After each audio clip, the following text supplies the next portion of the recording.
계속해서 이스라엘과 블레셋의 전장에서의 상황의 말씀을 나누고 있습니다.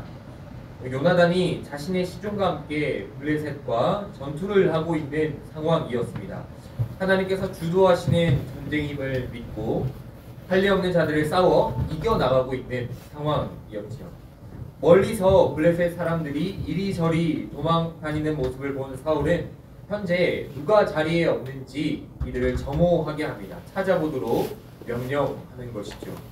부하들이 찾아보자 요나단과 그의 무기 드는 자가 없어졌음을 알게 됩니다.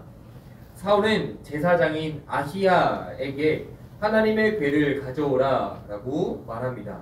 당시 하나님의 궤가 이스라엘 진영의 그 전쟁터에 함께 있었던 것 같습니다. 사울이 제사장에게 말하고 있는 동안 하나님 말씀은 또다시 동시에 블레셋 진영의 모습을 비추는데요. 점점 더 이 블레셋 진영에서의 아우성 소리가 크게 들립니다. 소동함이 굉장히 큰 것을 표현하고 있는 것이죠. 사울은 블레셋에 소요가 일어나는 모습을 보고서 제사장에게 손을 거두라 라고 명령을 합니다. 여기서 말하는 손을 거두라 라는 말은 원문으로 보면 손을 모으라 인데요. 쉽게 말하면 여호와의 궤를 가져오지 말라 라고 하는 뜻입니다. 성경에 많은 번역본들이 있는데 우리가 읽고 있는 개역개정 성경 외에도 쉬운 성경에서는 이것을 풀어서 어떻게 말하냐면 그만두시오 지금은 기도할 시간이 없소 라고 사울이 제사장 아히야에게 말하는 것을 볼 수 있습니다. 사울이 하나님의 궤를 어떻게 생각하고 있는지 잘 드러나는 본문이죠. 전투에서 하나님의 궤를 가져오게끔 하는 이 모습은 마치 우리가 앞전에 살펴보았던 홈리와 비느하스의 모습, 이 모습과 참 비슷해 보입니다. 자신의 필요에 따라서 하나님의 궤를 하나님을 이용하려고 하는 모습이 엘리의 두 아들들과 다를 바가 없어 보입니다. 급할 때는 우상을 찾듯이 하나님을 찾고 눈앞의 문제가 조금 쉬워 보이자 내 문제로 해결할 수 있을 것 같아 보이자 이제는 본인의 힘으로 문제를 해결할 수 있을 것 같으니 하나님을 의지하지 않는 모습이 지금 사울의 모습입니다. 어쩌면 우리에게도 이런 모습이 있지 않은지 우리가 돌아볼 수 있기를 원합니다. 내가 가진 문제가 너무 커 보이고 내 힘으로 해결할 수 없을 것만 같을 때 우리의 마음은 어떻게든 하나님을 의지하려고 합니다. 차라리 오히려 참 사울과 같이 이용하려고라도 해보는 시도를 하게 되지요. 마음이 더욱 간절해져서 하나님 앞에 새벽 기도도 작정하고 금식도 하기도 하고 온 힘을 다해서 의지합니다. 하나님 제발 도와주십시오. 하나님밖에 없습니다. 하나님 제발 나의 기도를 듣고 응답해 주십시오 라고 간절한 마음을 가지고 기도하게 되죠. 이렇게 하나님을 의지하는 것이 나쁘다는 게 절대 아닙니다. 우리는 더욱더 이렇게 하나님을 붙잡아야 되겠고 하나님을 의지하여야 합니다. 그렇다면 문제는 무엇인가? 우리가 해결할 수 있을 것 같은 문제가 너무나 내 힘으로 해결할 수 없을 것만 같은 문제였다가 이 문제가 조금 해결되고 나서 내 힘으로 해결할 수 있을 것만 같은 계산이 될 때 우리는 그때를 주의해야 합니다. 하나님을 의지하기보다 내 의지대로 문제를 해결하고자 하는 사울과 같은 모습이 우리 가운데 분명히 있다는 사실이죠. 이 정도면 내가 하나님을 찾지 않아도 괜찮겠다. 이 정도 가지고 내가 기도를 해야 될까? 작정하고 기도를 해야 될까? 그렇게 어려운 일도 아니고 내를 언젠가 한번 해본 일이니 이런 방식으로 해결하면 되겠다 싶은 한 고비를 넘겼으니 이제는 내 뜻대로 해도 잘 흘러가겠다라고 하는 계산을 주의해야 합니다. 저 또한 이런 유혹에 참 많이 빠집니다. 마음이 급하고 아무리 생각해봐도 내가 해결할 수 없을 것만 같은 문제에 봉착하게 될 때에 하나님께 간절히 내달리게 됩니다. 하나님 앞에 더 많이 기도하게 되고요. 금식하게 되고 하나님 앞에 부르짖게 되죠. 하지만 상황이 조금만 진정되어도 간절함은 덜해지고 기도보다 저의 생각과 제 뜻을 의지한 모습을 참 많이 보게 됩니다. 마치 하나님을 섬긴다고 하지만 내 문제 해결을 위해서 하나님이 존재하는 것처럼 여기는 그런 모습과 비슷하지요. 문제가 커 보일 때만 하나님을 의지하거나 이용하려는 삶의 태도가 우리 가운데 있다면 하나님이 마치 나의 큰 문제들만을 해결하기 위한 그런 분으로 존재하는 손으로 생각을 하게 된다면 우리가 이 마음을 회개하고 돌이킬 수 있기를 원합니다.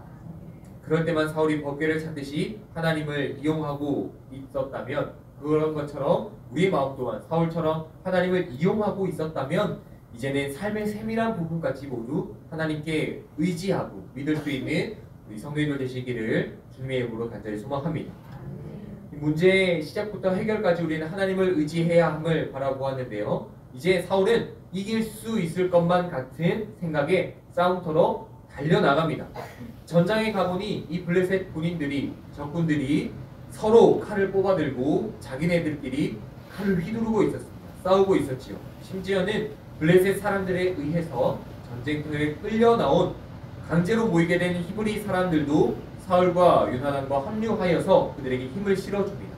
더 나아가서는 에브라임 산지 지방에 숨어있던 이스라엘 사람들도 블레셋이 지고 있다, 이제 이스라엘이 이기고 있다라는 소식을 접하자 모두 뛰어나서 블레셋 군인들을 쳐서 공격하는 놀라운 일이 일어나게 됩니다.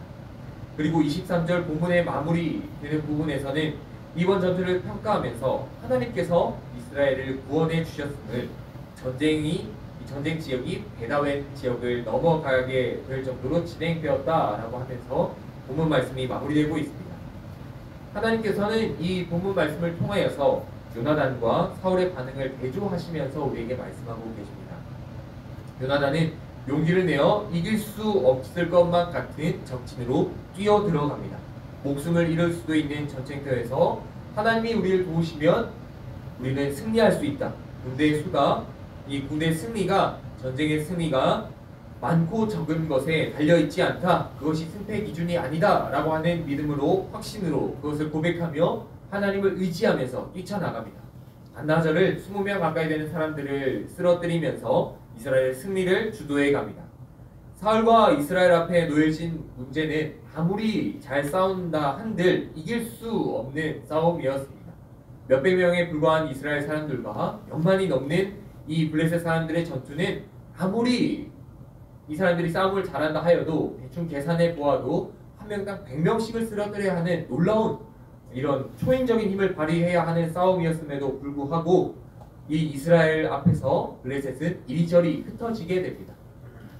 이리저리 흩어지다라는 말을 원문으로 보면 흘러내리다, 그리고 녹아내리다 라고 기록되어 있는데요. 마치 단단한 얼음이 녹아 흘러내리듯이 블레셋이 아무런 힘도 쓸 수 없을 만큼 이 블레셋은 흩어지게, 뿔뿔이 흩어지고 아무 힘도 쓸 수 없게 되었음을 표현하고 있죠.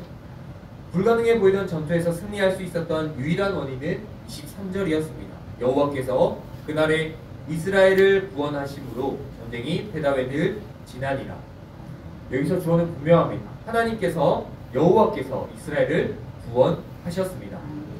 베다웬은 본래 지명이지만 그 뜻은 죄의 집, 불법의 집이라는 뜻을 가진 지명입니다. 결국 하나님께서 이스라엘을 구원하셔서 전쟁이 죄의 집을 지나가게 되는 놀라운 역사가 일어나게 된 것이죠.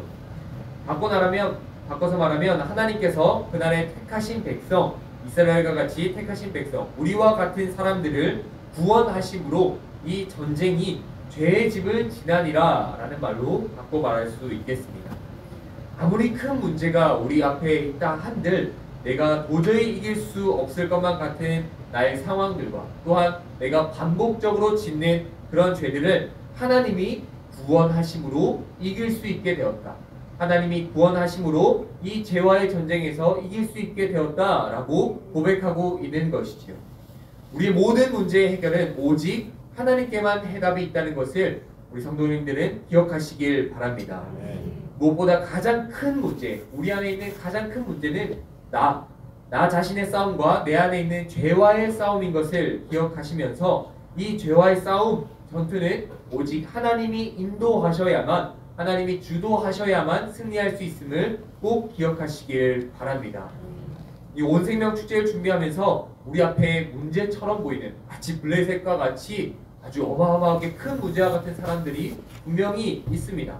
저 사람은 어떻게 해서도 구원을 받지 못할 것 같다. 내가 전도해도 복음이 들어갈 수 없을 것 같다라는 마음을 주는 그 한 사람조차, 큰 문제 같은 그 사람조차 하나님이 주도하시면, 하나님께서 그 태신자의 마음을 열어주시면 그들에게도 복음이 들어가게 될 줄로 믿습니다. 우리의 생각과 판단으로 이 복음의 힘, 하나님의 능력을 제한하지 마시고 하나님이 구원하심으로 어떤 죄인도 상관없이 하나님께서 이 죄의 짐을 건너갈 수 있게 하심을 기억하시기를 바랍니다. 그러므로 아무리 큰 문제라도, 아무리 사소한 문제라도 하나님을 이용하는 사울과 같은 그런 믿음이 아니라 요나단과 같이 하나님을 의지하실 수 있는 우리 모든 성도님들 되실 수 있기를 주님의 이름으로 축복합니다. 그래서 숫자나 규모를 보면서 내 소견에 옳은 대로 판단하거나 결정하지 않고 하나님께 의지함으로 죄와의 싸움에서 승리하시기를, 또한 이 복음의 진전이 오늘도 우리의 삶 가운데서 일어날 수 있기를 주님의 이름으로 간절히 소망합니다.